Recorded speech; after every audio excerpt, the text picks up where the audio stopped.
Oke, ya. Saya tidak maximize, karena kalau maximize susah dikontrol ya. Baik.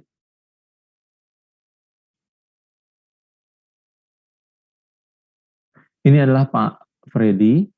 Pak Freddy ini pernah menjadi koordinator perkuliahan fisika, cukup lama ya, 4 tahun kalau nggak salah. Jadi seperti Pak Hari sekarang. Lalu setelah itu dia menjabat sebagai kepala laboratorium fisika dasar. Ya. Baru selesai mungkin 1 tahun kemarin mungkin ya. Tahun 2019 kira-kira dia selesai ya. Jadi cukup berpengalaman ya. Baik, kita dengarkan paparannya. Jumpa semua pada kesempatan ini. Saya keraskan suaranya. Tentang hukum kekalahan momentum linear. Suaranya pelan sekali ya. Pada topik ini kita akan memulai. Apakah suara terdengar di tempat ini? Terdengar Pak, tapi kecil sekali Pak. Memang pelan, rekamannya memang pelan ini. Persamaan ini menunjukkan bahwa gaya resultan yang bekerja pada sistem sebanding dengan perubahan momentum terhadap waktu dari sistem tersebut. Jika resultan gaya yang bekerja pada sistem sama dengan 0, maka kita dapat melihat bahwa perubahan momentum dari sistem tersebut terhadap waktu juga sama dengan 0, sehingga kita boleh mengatakan bahwa momentum konstan atau tidak berubah terhadap waktu. Dan kita boleh mengatakan bahwa momentum keadaan awal dari sistem tersebut sama dengan momentum keadaan akhir dari sistem tersebut. Sehingga hal ini disebut dengan hukum kekalahan momentum linear.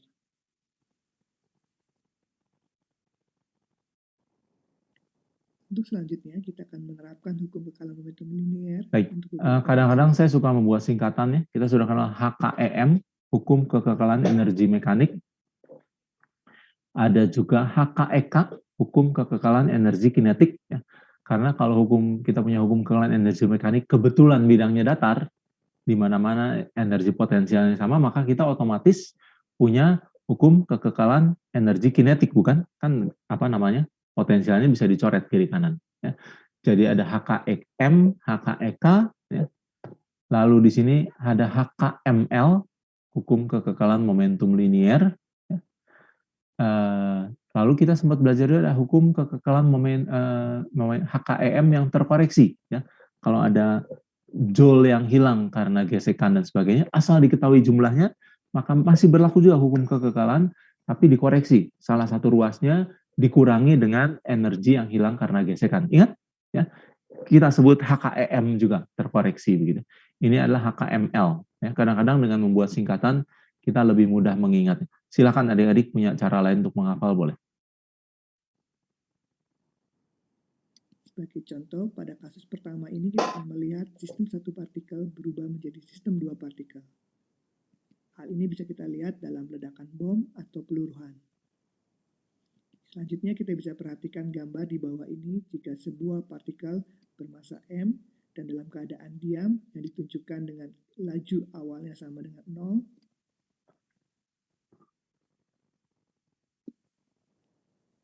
Namun sesaat kemudian partikel tersebut pecah menjadi 2 dengan salah satu dari pecahan tersebut bergerak dengan laju konstan ke arah kiri. Apakah kita dapat menentukan arah dan laju kecepatan dari pecahan lainnya?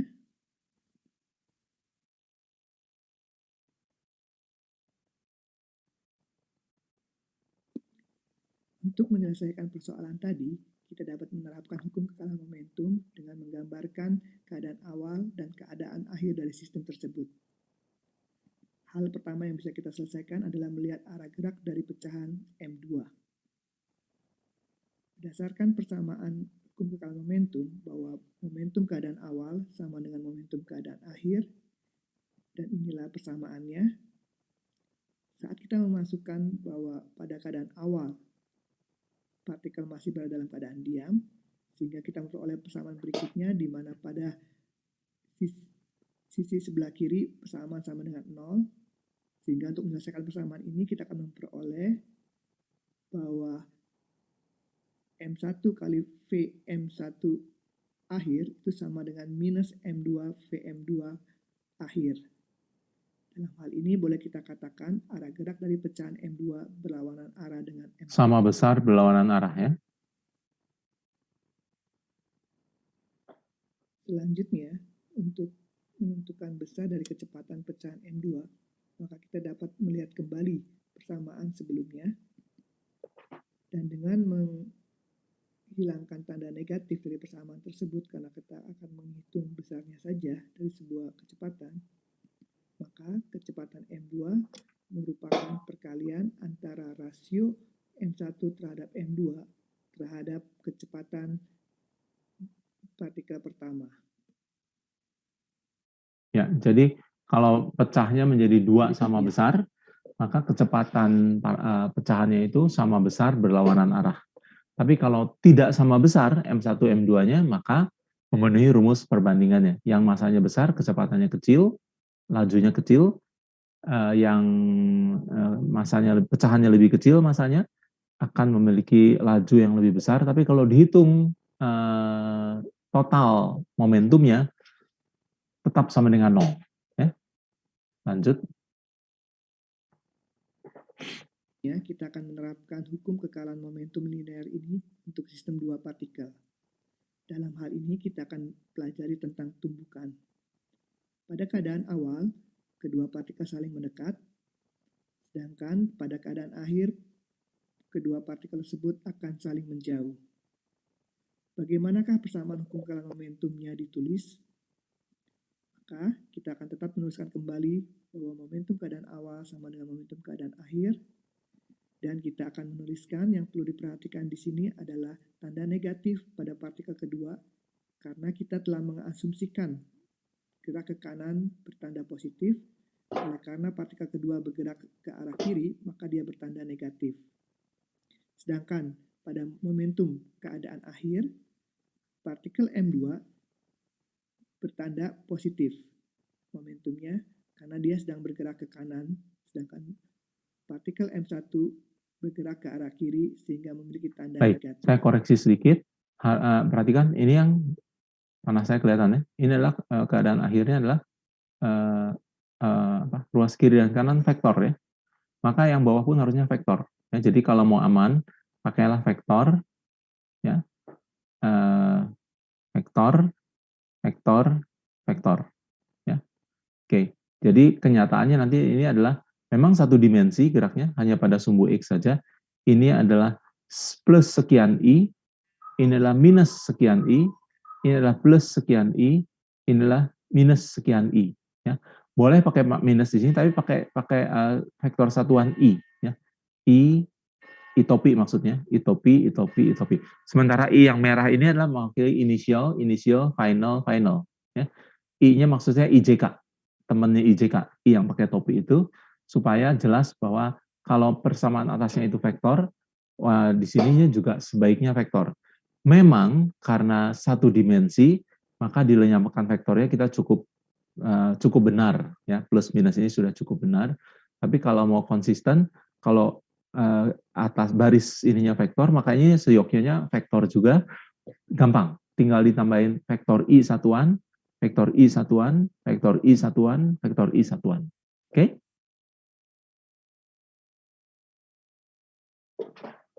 Dalam hal ini, boleh kita sederhanakan persamaan tersebut menjadi persamaan di bawah ini.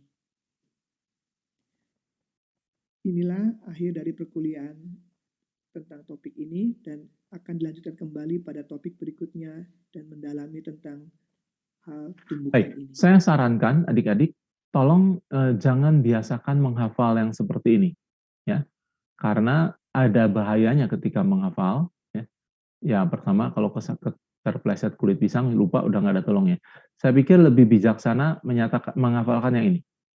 P awal, initial, sama dengan P akhir. Lalu dihitung P awalnya itu apa. Ya. Adik-adik menuliskan satu baris, dua baris, hitung dari satu baris ke satu ke dua itu katakanlah sebut saja misalnya 30 detik atau 40 detik begitu ya. Nah, dari baris ini mungkin agak lama 50 detik. Tapi adik-adik tidak kesulitan menghitungnya ya. Begitu menghafalkan rumusnya, itu seringkali ketika peristiwanya berganti atau bergeser sedikit, kita kelimpungan gitu, menyesuaikan rumusnya ini.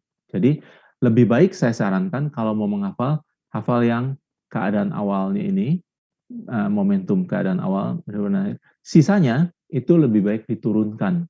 Ya. Memang rugi waktu sedikit, tapi rasanya lebih aman seperti itu. Ya. Sekali lagi, terserah pada adik-adik, saran saya, jangan terlalu banyak menghafal. Semakin banyak adik-adik menghafal rumus, itu semakin besar kecenderungannya pilih-pilih pakai tanpa menyadari bahwa ini tepat nggak dipakai di sini begitu. Ya, oke. Jadi ada baiknya yang dihafalkan adalah rumus konsepnya, ke bawahnya itu isikan mendadak. Adik-adik kalau makan di restoran Sunda begitu ya, kan ada yang namanya sambal dadakan, ya betul ya? Ada sambal terasi dadak. Ada yang sambal biasa, ada yang sambal dadakan. Biasanya sambal dadakan lebih mahal ya, karena mendadak dibuat nih, harganya bisa cukup beda. Sementara sambal yang biasanya, sambal yang tidak dadakannya gratis atau lebih murah begitu. Ya.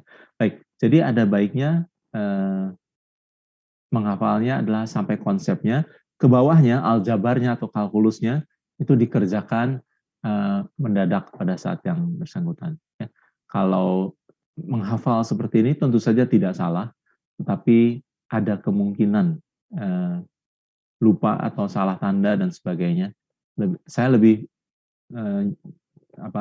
nyaman untuk kalau dibuat diturunkan saja. Oke, dari persamaan gerak yang dijabarkan Pak Freddy ini, apakah ada pertanyaan?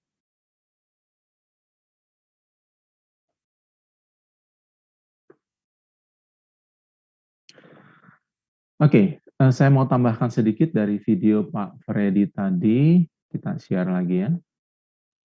Saya mundur sedikit. Oke. Saya stop ya. Nah, memang kita masih pakai benda titik adik-adik ya. Jadi ini adalah titik. Kalau titik dipecah gimana? Ya, jadi titik juga ya, anggap benda titik. Tapi meskipun ini benda titik, ada yang namanya titik pusat massa ya. Ya, idealnya kalau bendanya betul-betul benda titik, titik pusat massanya di titik itu. Oke, tapi yang ingin saya katakan seperti ini. Di sini, somewhere di sini, ada yang namanya titik pusat massa. Ya. Bahkan kalau kita sudah main dengan benda tegar, misalnya bola, ada titik pusat bolanya, bukan? Nah, dalam keadaan awal, titik pusat massanya ada di kira-kira di panah yang saya buat ini, diam di tempat. Nah, waktu bola ini pecah, sederhananya jadi dua, setengah kiri sama setengah yang kanan, maka titik pusat massanya tetap di situ. Kenapa? Dari setengah ini ada jarak, dari setengah bola yang kanan ada jarak, dan kalau dihitung dengan titik pusat massa konsepnya, ya, kita akan belajar nanti rumusnya bagaimana. Titik pusat massanya itu di tengah. Jadi ketika satu benda mengalami pecah ya, menjadi dua, tadinya titik pusat massanya diam di satu tempat tertentu, setelah dipecah dia tetap diam di satu tertentu. Nah, apa aplikasi dari titik pusat massa ini? Ya, nanti, ya, tidak. Tapi karena ini sudah dekat konsepnya, saya belajari sekarang saja. Nah, misalkan saya punya gerak parabola, ya. Saya punya gerak parabola, saya gambarkan di sini. Geraknya seperti ini, ditembakkan dari sini, tentu parabolanya simetris, ya. Begitu ya. Titik tertinggi, lalu bisa dihitung jaraknya, dan kalau dipotret seperti Pak Agung bola badminton simetris ya. Nah, simetris. Nah, misalkan di satu tempat sini pecah dia. Pecahnya bisa jadi 2, jadi 3, bisa juga jadi 100, tapi kebanyakan kalau 100 ya. Anggapnya 2 atau 3. Mungkin supaya gampang pecah jadi 2 aja. Nah, kalau dia utuh geraknya sampai di titik sini, kalau dia sesaat sebelumnya dia pecah, jadi tidak titik semula karena sudah jadi 2 potongan. Nah, misalkan yang satu diketahui tempatnya, yang satunya pasti bisa dilacak tempatnya. Kenapa? Karena kalau yang satu itu geser 10 cm, katakanlah ke arah saya, mendekati saya, maka yang satunya pasti geser 10 cm menjauhi saya, kalau massanya sama. Demikian juga kecepatannya. Kalau yang satu di sini arahnya ke sini, pasti arahnya ke sana. sedemikian rupa sehingga titik pusat masanya itu jatuhnya tepat di titik semula seandainya dia tidak pecah. Ya. Jadi saya punya bola ke sini, seandainya dia tidak pecah jatuhnya di titik ini, waktu dia pecah supaya gampang jadi 2 aja. Yang satu jatuhnya di sini, maka yang satu jatuhnya adalah sedemikian rupa sehingga kalau dihitung koordinat titik pusat masanya jatuhnya tepat di titik semula seandainya dia tidak pecah. Cukup jelas adik-adik? Nah, itu belum ikut ujian, belum ikut soal sekarang, tapi saya sengaja melompat ke depan karena Pak Freddy sudah berikan tadi satu contoh. Jadi ketika satu benda itu pecah, maka persamaan hukum kekekalan momentum linier berlaku, bahkan posisi rata-ratanya juga berlaku. Ya. Jadi kalau pecahnya 50-50, satu jatuhnya nyerong 50 cm ke sebelah sini, maka yang satunya pasti jatuhnya nyerong 50 cm ke sebelah sononya.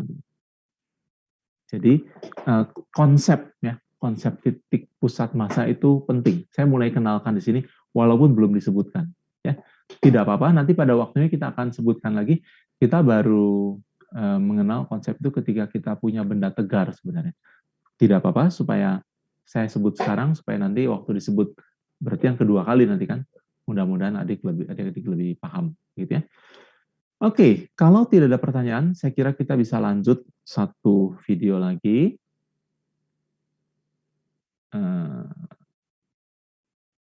Ya. Pak Galih. Ya. Sistem partikel. Nah ini, konsep pusat masanya baru dibahas sekarang ya. Jadi ini yang kedua yang adik-adik dengar. Intinya dari yang Pak Freddy tadi sudah bisa diturunkan. Selamat datang kembali di seri kuliah Fisika Dasar ITB.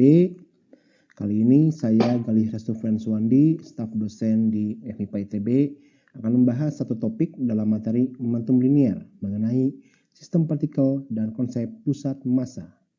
Titik pusat massa. Analisis gerak dari suatu objek merupakan permasalahan yang dikaji dalam berbagai bidang dan disiplin ilmu. Seringkali kita dihadapkan pada kasus yang beragam dan kompleks saat menganalisis gerak suatu benda atau objek.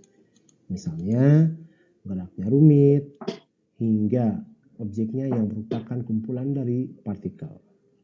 Sebagai contoh, tinjau sebuah benda dengan bentuk seperti berikut. Misalkan, benda tersebut kita lemparkan dengan sudut elevasi tertentu dari bidang datar. Kita dapat amati bagaimana gerak dari benda tersebut. Setiap bagian dari benda bergerak secara berbeda, sehingga tidak dapat dianggap sebagai benda titik. Namun, jika kita perhatikan lebih seksama, terdapat satu titik. Jadi sebenarnya ini kita sudah, Pak Galih sudah sedikit masuk ke benda tegar, ya, bukan benda titik. Cuma, kalau kita lihat titik pusat massanya, ini sebut saja ini pensil begitu ya. Yang satu di sini, kumpulkanlah titik pusat massanya. Titik pusat massa itu geraknya sederhana banget, ya. Persis seperti benda titik yang kita pelajari, ya. Itu maksud titik pusat massa. Jadi benda yang tidak titik bisa dikembalikan atau dipaksa jadi benda titik asal kita mewakili dia di TPM-nya, titik pusat massa. Kalau ada adik baca buku Halideh Resnik, kadang-kadang COM, Center of Mass, ya. Kalau bukunya bahasa Indonesia, TPM, titik pusat massa, ya. Oke. Pada benda yang lintasan geraknya dapat kita lihat sebagai sebuah gerak parabola. Titik tersebut merupakan pusat massa dari benda. Nah, sekarang kita dapat menganalisis gerak yang rumit dengan memanfaatkan konsep pusat massa. Mari kita lihat kembali benda pada gambar. Benda tersebut dapat kita tinjau sebagai kumpulan dari banyak partikel. Mari kita definisikan pusat massa dari sebuah sistem partikel, yaitu merupakan titik di mana massa dari sistem terkonsentrasi dan titik di mana semua gaya eksternal yang dikenakan pada sistem bekerja pada titik tersebut. Pertanyaannya sekarang, bagaimana cara menentukan titik pusat massa dari suatu sistem partikel? Mari kita mulai dari sistem benda yang diskrit. Tinjau suatu sistem yang terdiri dari 4 buah partikel, masing-masing M1 di posisi R1, M2 di posisi R2, M3 di posisi R3, dan M4 di posisi R4. Posisi pusat massa dari sistem 4 partikel ini dapat dinyatakan dalam notasi vektor sebagai berikut. Untuk menentukan titik pusat massa dalam masing-masing sumbu, kita lakukan perhitungan pembobotan sebagai berikut. Untuk di pusat massa pada sumbu X, kita bisa mengalihkan masing-masing massa dengan posisi di sumbu X, kemudian dibagi dengan total massanya, begitu pula untuk di sumbu Y. Jika ternyata sistem terdiri dari N banyaknya partikel, maka perhitungannya dapat kita lanjutkan hingga partikel ke N. Sehingga hasil akhirnya dapat dinyatakan dalam notasi sigma seperti berikut. Dengan M kapital menyatakan jumlah total dari massa pada sistem yang ditinjau. Bagaimana jika sistem tersebut berada dalam ruang 3 dimensi? Dengan mudah kita tambahkan perhitungan titik pusat massa dalam sumbu Z seperti berikut.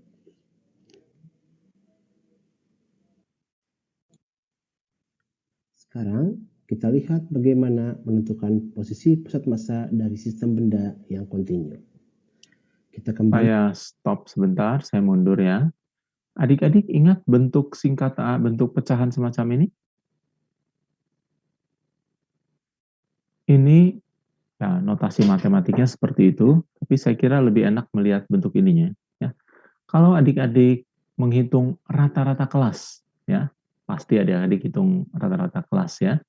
Misalkan satu kelas itu ada 10 orang, sebut sajalah 10 orang, kan jangan banyak-banyak, rata-rata 30 orang kebanyakan ya. Sebut saja 10 orang, lalu ada ulangan, ujian nilainya 0 sampai 10, ya ada yang dapat nilai 0, ada yang dapat nilai 10. Maka menghitung rata-rata kelas bagaimana? Yang paling sederhana adalah si A nilainya berapa, si B nilainya berapa, si C nilainya berapa, sampai J. Kalau 10 orang sampai J, di jumlah nilainya semua dibagi jumlah orang 10, maka itu nilai rata-rata, betul? Nah, setiap mahasiswa pasti bisa melakukan itu, ya, karena memang terkenal, ya. Salah satu kepandaian siswa SD, SMP, dan SMA adalah menghitung nilai rata-rata. Kenapa? Ya. Jadi kalau zaman saya sekolah dulu, nilai kita absolut, ya. Nilai absolut itu artinya kalau dapat ujian dapat 5 ya nanti di rapotnya 5 begitu, ya. Nah, lalu berkembang ada dosen guru atau dosen yang penuh belas kasihan gitu ya. Nilai kelasnya dihitung dari rata-rata. Jadi seorang yang dapat 5 juga nanti bisa dapat 9 kalau teman-temannya lebih jelek semua begitu ya. Nah, jadi ketika seorang anak SD atau SMP itu dapat dibalikan berkas ujiannya begitu, dia dapat angka sebut saja 5 misalnya, yang dilakukan bukan bersedih ya. Dia lihat dulu temannya dapat nilai berapa gitu. Kalau temannya ternyata ada yang 3, 4, 2, 1 begitu ya. Wah, dia merasa dirinya paling baik. Dia bilang, wah, syukur saya dapat nilai baik, walaupun cuma 5 sebenarnya begitu ya. Nah, salah satu cara lain menghitung rata-rata nilai adalah jumlah mahasiswa atau jumlah siswa yang mendapat nilai 10 ditambah jumlah siswa yang mendapat nilai 9, ditambah jumlah siswa yang mendapat nilai 8, tambah jumlah siswa yang mendapat nilai 7, dan seterusnya. Ya. Kita anggap nilainya nggak bisa pecahan ya, bulat 10, 8, 10, 9, 8, dan seterusnya. Nah, dibagi dengan bawahnya adalah jumlah siswa. Nah, jadi saya ingin mengatakan bahwa menghitung koordinat TPM, X, Y, dan Z, X TPM, Y TPM, dan Z TPM, adalah tidak lain menghitung rata-rata. Ya. Nah, kalau udah dibandingkan dengan menghitung rata-rata kelas, saya harap adik-adik ingat. Ya. Jadi jumlah siswa yang mendapat nilai 10, jumlah siswa yang mendapat nilai 9, jumlah siswa yang mendapat nilai 8, dan seterusnya. Kalau nggak ada ya 0 berarti. Ya, 0 kali sekian. Dan seterusnya, di atas dari nilainya berarti 10, 9, 8 terus sampai 0. Yang di bawahnya jumlahnya adalah jumlah siswa keseluruhan. Ya, itu sama dengan M besar di sini. Jadi saya ingin mengatakan sekali lagi bahwa menghitung TPM XYZ itu tidak lain adalah menghitung rata-rata sebenarnya. Posisi benda dirata-ratakan. Mirip dengan menghitung nilai rata-rata kelas. Ya. Kalau di sini ada MX, dibagi M total, maka hasilnya X. Kalau di sini ada MY, sekian-sekian, dibagi dengan M total, hasilnya adalah Y. Begitu. Ya. Oke, kita lanjutkan.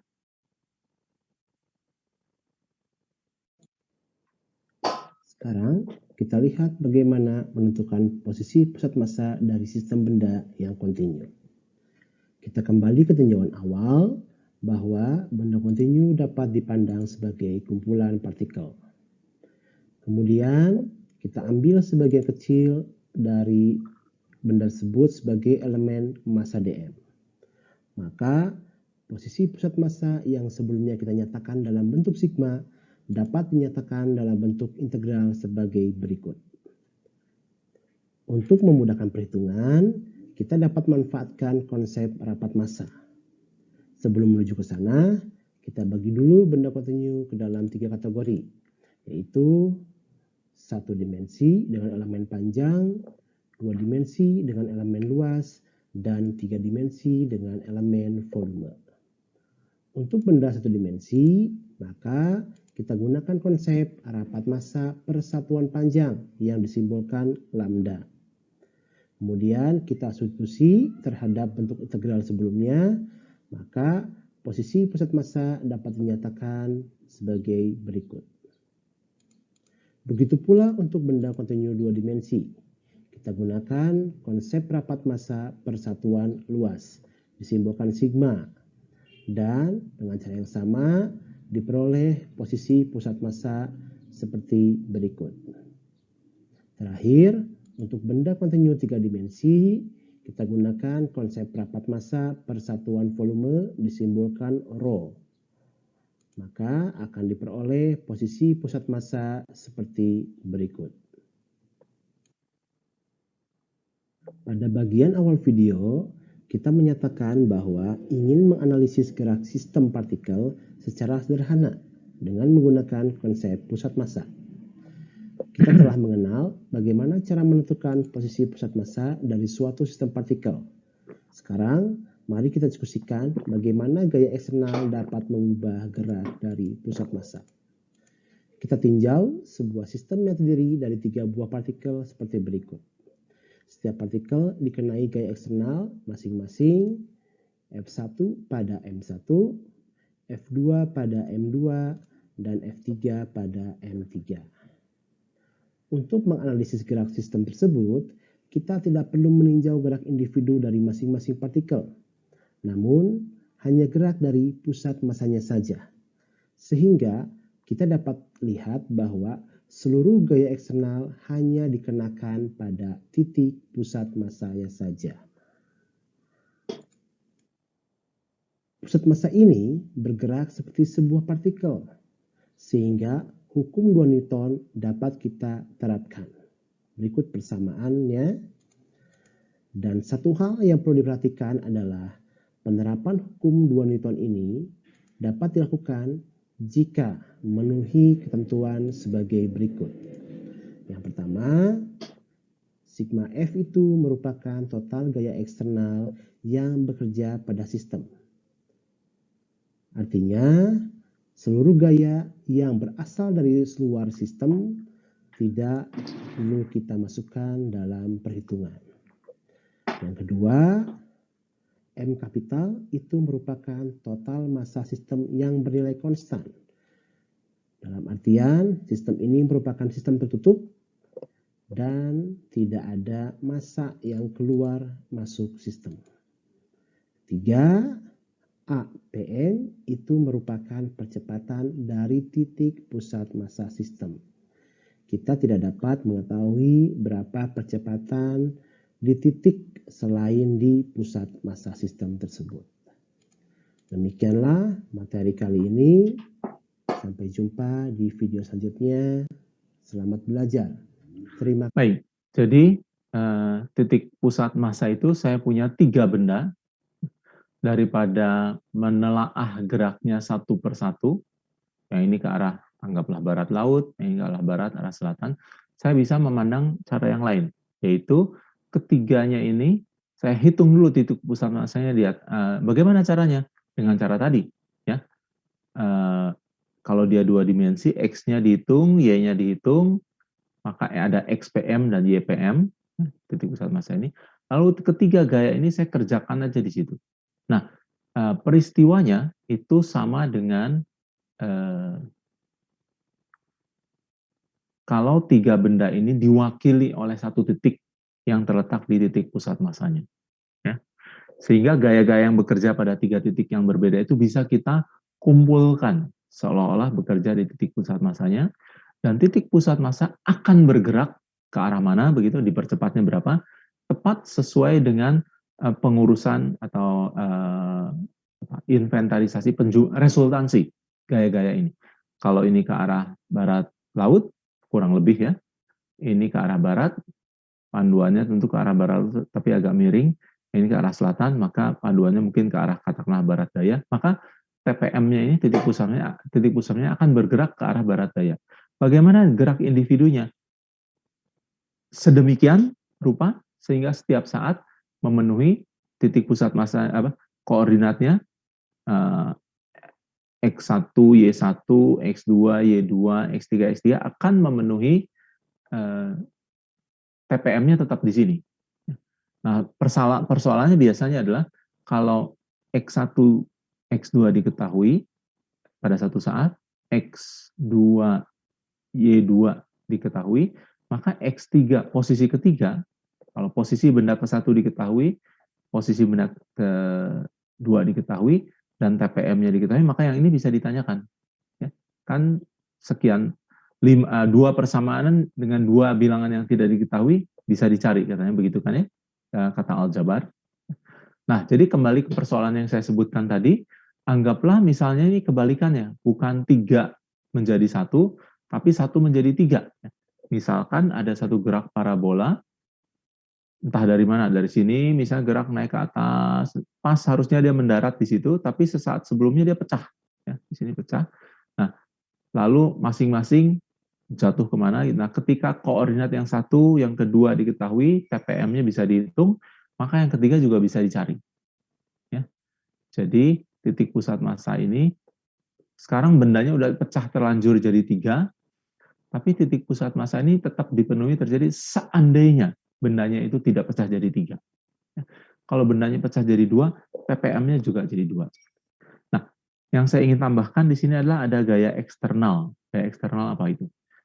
Waktu Pak Freddy tadi bagikan, kita lihat ya, video Pak Freddy. Nah, ini, sengaja saya mundur tadi. Nah, kenapa bola ini bisa pecah jadi 2? Nah, biasanya ini dilakukan dengan cara sebagai berikut. Bolanya memang sudah pecah jadi 2, begitu ya. Lalu di tengahnya ini dikasih pegas. Dari kiri kanan, lalu 2-nya ini disetangkupkan. Ya. Lalu diikat. Ya. Jadi dia udah satu kesatuan, ada gaya pegas di dalamnya. Ya. Kan pegasnya dimampatkan, pasti ada gaya. Kx kuadrat, pasti ada energi. Setengah Kx kuadrat, begitu ya. Gayanya adalah Kx minus Kx, energinya adalah setengah, energi potensialnya setengah Kx kuadrat. Nah, waktu talinya itu putus, misalnya kita pakai api rokok supaya talinya putus atau digunting, dia akan pecah. Nah, gaya yang ada di dalam kedua benda itu disebut gaya internal. Kenapa? Waktu benda ini masih jadi utuh satu kesatuan, dia sudah ada di sana nongkrong. Karena itu disebut gaya internal. Nah, yang Pak Galih katakan tadi, merupakan total gaya eksternal, artinya tolong yang internalnya jangan dihitung. Jadi kalau tadi ada gaya semacam ini, dia pecah jadi 2, ini gaya internal, itu nggak boleh dihitung. Yang boleh dihitung adalah gaya-gaya yang berasal dari luar. Contohnya F1 pada M1, F2 pada M2, F3 pada M3. Seandainya bola yang ketiga ini ternyata terdiri seperti bolanya Pak Freddy tadi, setengah sama setengah, ada pegasnya di dalamnya, maka tolong yang gaya pegasnya jangan dihitung. Karena itu adalah internal. Oke? Jadi maksud gaya eksternal adalah gaya-gaya yang tidak berasal atau berada di dalam sistem, tapi dari luar. Ya. Dikenakan dari luar, apakah oleh tali, apakah oleh gaya dorong, roket, dan sebagainya. Ya. Itu maksudnya gaya eksternal. Dan hukum ini berlaku khusus untuk gaya eksternal. Ya. Oke, baik. Saya kira kita cukupkan sampai di sini. Apakah ada pertanyaan? Saya izin bertanya, Pak. Sebentar, suaranya kekerasan. Ya, NIM-nya berapa? Sorry. 442. 442. Lain sedikit ya. Terlalu keras di telinga saya. 442 David. Ya, David. Ya, Pak. Tadi ada istilah yang aku kurang ngerti, Pak. Tentang benda diskrit. Apa itu benda diskrit, Pak? Oke, ya. Jadi yang kita punya M1, M2, M3 itu M4 itu diskrit, bisa dihitung. 1, 2, 3, 4, 5. Tentu saja nggak akan sampai 100 diskritnya. Nah, kesusahan nanti ya, menyulitkan dari sini. Biasanya 3 atau 4. Sedangkan benda kontinu adalah benda yang seperti benda diskrit, tapi elemennya ribuan atau puluhan ribu. Ya, seperti bolpen ini misalnya. Jadi, untuk benda-benda yang diskrit, itu bisa kita hitung. 1, 2, 3, 4, M-nya bisa dihitung. Ya, bisa 10, bisa 15. Tentu saja yang bisa keluar di ujian nggak akan sebanyak itu. 2, 3, 4 paling banyak, nggak akan lebih. Ya. Tapi jumlahnya terbatas. Sedangkan yang artinya kita bisa pakai sigma, kalau kata aljabarnya. Tadi kan lambangnya sigma kan. Nah, sedangkan yang benda kontinu kita tidak bisa pakai sigma, kita harus pakai integral. Nah, nanti kalau adik-adik sudah belajar kalkulus, adik-adik akan lihat, akan mendalami bahwa yang namanya integral itu tidak lain adalah sigma, tapi untuk jumlah elemen yang sangat banyak. Ya. Nah, benda kontinu itu urusannya integral, makanya tadi waktu Pak Gali turunkan yang benda 1 dimensi, 2 dimensi, itu mainnya kan integral semua. Sebenarnya adik-adik bisa bandingkan nanti dengan halaman sebelumnya yang pakai sigma, bentuknya mirip. Cuman di sana adanya M1 kali X1, di sini ada X kali DM. Tapi kan sama, satu mewakili posisi, satu mewakili DM, atau R. Ya, R DM, begitu, R vektor DM. Ya. Jadi urusannya kalau benda kontinu pakailah integral, kalau benda diskrit pakailah sigma. Ya. Sigma itu meliputi jumlah tertentu 1 sampai 5, 1 sampai 100, sampai 1 sampai 200 begitu. Tapi untuk alasan keamanan, kenyamanan kerja tidak mungkin lebih dari 4 ya. Konsepnya ya bisa sampai berapapun, prakteknya ya paling 1 2 3 gitu, jarang sampai 4 juga. Cukup jelas, David? Yang satu berurusan dengan integral, yang satu berurusan dengan sigma ya. Dengan catatan integral juga pasti kita buat mudah, artinya yang bisa diselesaikan oleh adik-adik. Ya, integral yang umum, ya, biasanya polinomial. Tidak akan integral yang susah-susah, ya, begitu. Oke? Cukup jelas, Pak. Makasih, Pak. Oke, baik, makasih ya. Ada pertanyaan lain? Oke, kalau tidak ada, sudah 4:30. Saya akhiri. Jadi kita ketemu lagi hari Jumat. Saya masih lanjutkan hukum kekekalan momentum ya. Sambil nanti saya masih bisa, karena ujian KBF itu Jumat sore, kalau ada yang dipertanyakan oleh adik-adik, saya masih bisa menjawabnya. Tapi saya tidak akan membahas soal dari saya ya. Adik-adik boleh bertanya, kalau tidak saya lanjutkan dengan konsep begitu. Baik, mungkin ada ada soal-soal latihan, tutorial belum keluar, nanti saya akan coba pilihkan beberapa soal yang sederhana ya untuk latihan dari hukum kekekalan momentum ini. Tutorialnya sendiri baru dibagikan Senin nanti. Oke, baik. Terima kasih adik-adik. CX sudah saya buka, jadi silahkan kalau mau mengisi bisa sampai jam 7 nanti. Ya. Baik, terima kasih.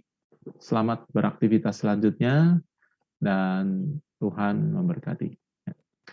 Terima kasih, Pak. Terima kasih, Pak. Terima kasih, Pak. Terima kasih, Pak. Yuk, mari.